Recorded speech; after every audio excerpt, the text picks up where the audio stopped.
jàppal ñi seetaan kàddu Ola taalal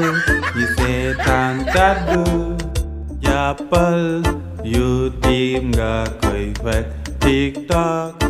Instagram page gis nga yow madame Kiné si caaxaan képp nga nekk man boo ma xamal nag may laaj monsieur Fall sama doom Abdou ñëw nga koy dàq man sama doom kenn du ko dàq dégg nga lu ma la wax ah ngay xaru waaye yow yaay kan ba ñëw si kaw ni ngeen di def doflu sa doom moo tardé ma dàq ko te man du ma monsieur Fall de.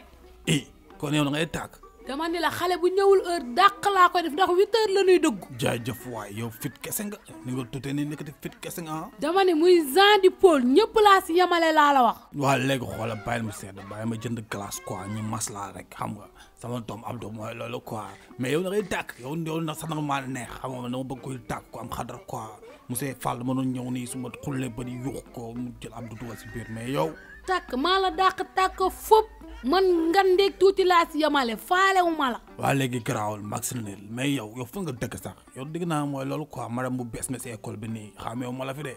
wooyu ma est-ce que am nga jëkkër est-ce que am nga jëkkër. jëkkër lu fi indi waxu jëkkër man sa doom ji laa la wax na ñëw heure. waaw mais ñëw heure boobu lay lijjanti instant yi man mooy loolu pat laa xaw ma jabar waaye boo amul jëkkër ma lay jëlee kay saa yooyu jàngi si jàpp si loxoom indi boobaa kay heure kese lay ñëw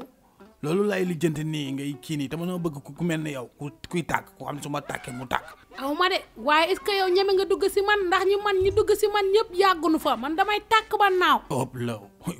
garaatu naaw moom yeggum fa man damay tàkk mais naaw moom moo ko def comme yow nag yaa ngi si naaw geeg yooyu nañ xaar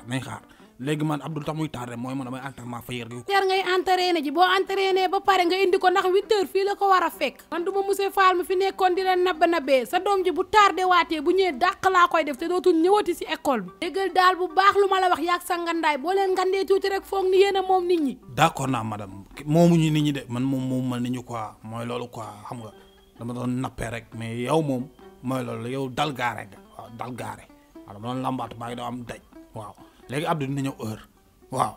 léegi jàmm waaw fair play rek waaw drapeau blanc waaw man bëréew ma problème dama kii nii rek mais aw ma problème waaw ma xëwee benn nga attaqué mais ba mu sedd quoi. jàppal ñi seetaan kàddu Ola taalal ñi seetaan kàddu jàppal YouTube nga koy fekk TikTok Instagram page Facebook